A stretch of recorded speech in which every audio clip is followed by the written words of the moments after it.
नमो भगवते वासुदेवाय नमः। आप सभी का हमारे चैनल आध्यात्मिक सागर में हार्दिक स्वागत है।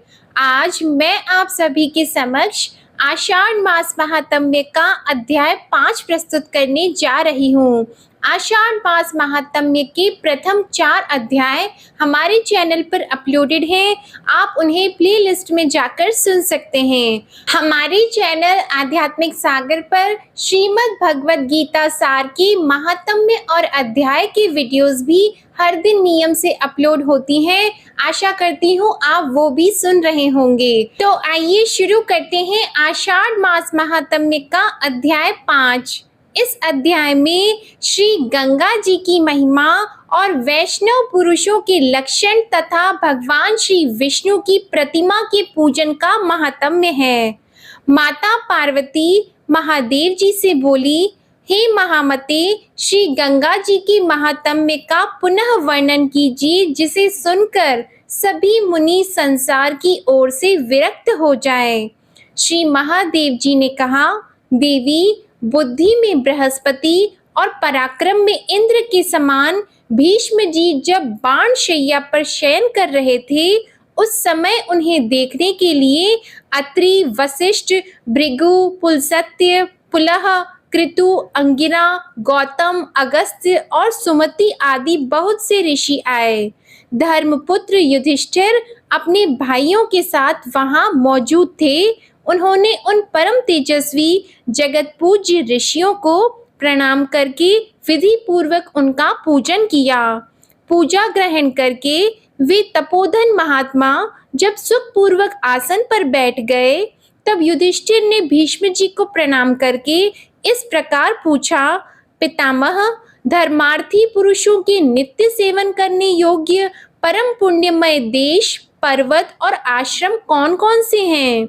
भीष्म जी ने कहा, युधिष्ठिर, इस विषय में एक प्राचीन इतिहास बताया जाता है, जिसमें शिल और उच्च वृत्ति में जीविका चलाने वाला ब्राह्मण का किसी सिद्ध पुरुष के साथ हुए संवाद का प्रसंग है। कोई सिद्ध पुरुष समूची पृथ्वी को परिक्रमा करके किसी उच्च वृत्ति वाले महात्मा गृहस्थ के घर आए।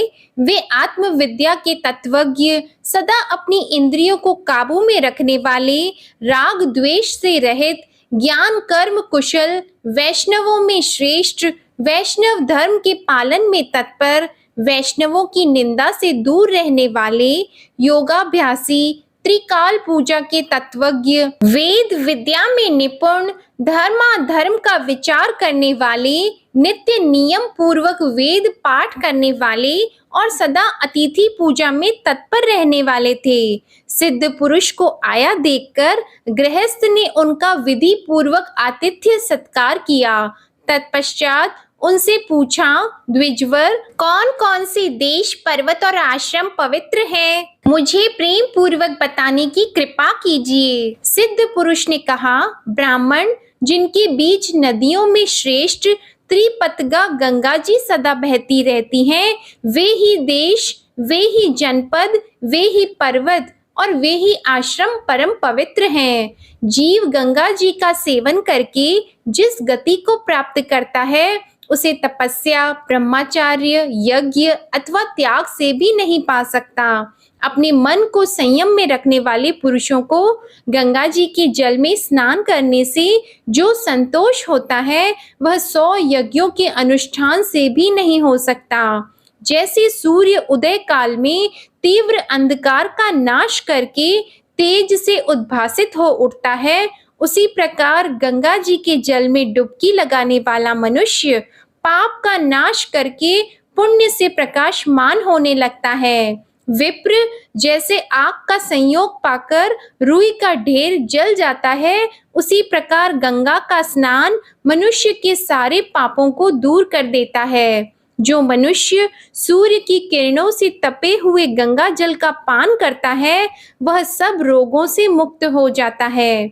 जो पुरुष एक पैर से खड़ा होकर 1000 चांद्रायण व्रतों का अनुष्ठान करता है और जो केवल गंगा जी के जल में डुबकी लगाता है, इन दोनों में डुबकी लगाने वाला मनुष्य ही श्रेष्ठ है। जो 10,000 वर्षों तक नीचे सिर करके लटका रहता है, उसकी अपेक्षा भी वही मनुष्य श्रेष्ठ है जो एक मास भी गंगा जल का सेवन कर लेता है। नरश्रेष्ठ गंगा जी में स्नान करके मनुष्य देह त्याग के पश्चात तुरंत वैकुंठ में चला जाता है। जो 100 योजन दूर से भी गंगा गंगा का उच्चारण करता है, वह सब पापों से मुक्त होकर श्री विष्णु लोक को चला जाता है। ब्रह्मा हत्यारा, गौघाती, शराबी और बाल हत्या करने वाला मनुष्य भी गंगा जी में स्नान करके सब पापों से छूट जाता है और तत्काल देवलोक में चला जाता है।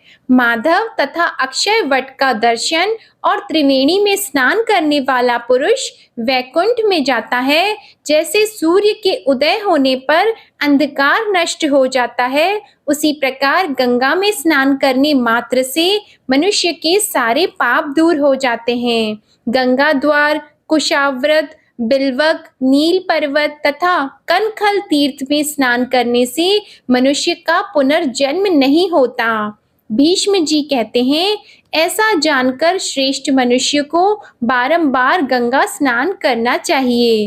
राजन, वहां स्नान करने मात्र से मनुष्य पाप मुक्त हो जाता है। जैसे देवताओं में विष्णु, यज्ञों में अश्वमेध और समस्त वृक्षों में अश्वत्थ यानी पीपल श्रेष्ठ है, उसी प्रकार नदियों में भागीरथी गंगा सदा श्रेष्ठ मानी गई है। पार्वती जी ने पूछा, विश्वेश्वर, वैष्णवों का लक्षण कैसा बताया गया है तथा उनकी महिमा कैसी है? प्रभु, यह बताने की कृपा करें। महादेव जी बोले, देवी, भक्त पुरुष भगवान विष्णु की वस्तु माना गया है, इसलिए इसे वैष्णव कहते हैं। जो सोच, सत्य और क्षमा से युक्त हो, राग द्वेष से दूर रहता हो, वेद विद्या के विचार का ज्ञाता हो, नित्य अग्निहोत्र और अतिथियों का सत्कार करता हो तथा पिता और माता का भक्त हो, वह वैष्णव कहलाता है। जो कंठ में माला धारण करके मुख से सदा श्री राम नाम का उच्चारण करते, भक्ति पूर्वक भगवान की लीलाओं का गान करते, पुराणों के स्वाध्याय में लगे रहते और सर्वदा यज्ञ किया करते हैं, उन मनुष्यों को वैष्णव जानना चाहिए। वे सब धर्मों में सम्मानित होते हैं। जो पापाचारी मनुष्य उन वैष्णवों की निंदा करते हैं, वे मरने पर बारंबार कुत्सित योनियों में पड़ते हैं। जो द्विज धातु अथवा मिट्टी की बनी हुई 4 हाथों वाली शोभामय गोपाल मूर्ति का सदा पूजन करते हैं, वे पुण्य के भागी होते हैं। जो ब्राह्मण पत्थर की बनी हुई परम सुंदर रूप वाली श्री कृष्ण प्रतिमा की पूजा करते हैं, वे पुण्य स्वरूप हैं। जहाँ शालिग्राम शिला तथा द्वारका की गोमती चक्रांकित शिला हो और उन दोनों का पूजन किया जाता हो, वहाँ निसंदेह मुक्ति मौजूद रहती है। वहाँ यदि मंत्र द्वारा मूर्ति की स्थापना करके पूजन किया जाए, तो वह पूजन कोटि गुना अधिक पुण्य देने वाला तथा धर्म, अर्थ और काम और मोक्ष प्रदान करने वाला होता है। वहाँ भगवान जनार्दन को नवधा भक्ति करनी चाहिए। भक्त पुरुषों को मूर्ति भगवान का ध्यान और पूजन करना चाहिए। संभव हो तो भगवान मूर्ति की राजोचित उपचारों से पूजा करें तथा उस मूर्ति में दीनों और अनाथ को एकमात्र शरण देने वाले, संपूर्ण लोकों के हितकारी एवं बड़े बड़े पातकों का नाश करने वाले सर्वात्मा भगवान अधोक्षज का नित्य निरंतर स्मरण करें। जो मूर्ति के संबंध में ये गोपाल है, ये साक्षात श्री कृष्ण हैं, ये श्री रामचंद्र जी हैं, यों कहता है और इसी भाव से विधि पूर्वक पूजा करता है, वह निश्चय ही भगवान का भक्त है। श्रेष्ठ वैष्णव द्विजों को चाहिए कि वे परम भक्ति के साथ सोने, चांदी, तांबे अथवा पीतल की विष्णु प्रतिमा का निर्माण कराएं, जिसके 4 भुजा, 2 नेत्र, हाथों में शंख, चक्र और गदा, शरीर पर पीत वस्त्र, गले में वनमाला, कानों में वैद्युक मणि के कुंडल, माथे पर मुकुट और वक्ष स्थल में कौस्तुभ मणि का दिव्य प्रकाश हो। प्रतिमा भारी और शोभा संपन्न होनी चाहिए। फिर वेद शास्त्रों के मंत्रों के द्वारा विशेष समारोह से उसकी स्थापना कराकर पीछे शास्त्र के अनुसार षोडश उपचार के मंत्र आदि द्वारा विधि पूर्वक उसका पूजन करना चाहिए। जगत के स्वामी भगवान विष्णु के पूजित होने पर संपूर्ण देवताओं की पूजा हो जाती है। अतः इस प्रकार आदि और अंत से रहित शंख चक्र और गदा धारण करने वाले भगवान श्री हरि का पूजन करना चाहिए। वे सर्वेश्वर पुण्य स्वरूप वैष्णवों को सब कुछ देते हैं। जो शिव की पूजा नहीं करता और श्री विष्णु की निंदा में तत्पर रहता है, उसे निश्चय ही रौरव नरक में निवास करना पड़ता है। इसके पश्चात महादेव जी ने माता पार्वती जी से कहा कि मैं ही विष्णु हूँ, मैं ही रुद्र हूँ और मैं ही पितामह ब्रह्मा हूँ। मैं ही सदा सब भूतों में निवास किया करता हूँ। जो भी मनुष्य इस उपाख्यान को पढ़ता व सुनता है, वह भगवान विष्णु के लोक को जाता है। आज की कथा समाप्त हुई। बोलो माता लक्ष्मी और भगवान विष्णु की जय। बोलो माता पार्वती और भगवान शंकर की जय। ओम नमो भगवते वासुदेवाय नमः। आप सभी पर भगवान विष्णु और माता लक्ष्मी की कृपा सदा बनी रहे। आशा करती हूँ आप सभी को आषाढ़ मास महात्म्य की कथा में भी आनंद आ रहा होगा।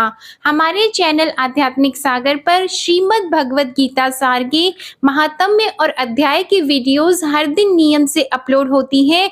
आप नित्य प्रतिदिन उन्हें भी जरूर सुने।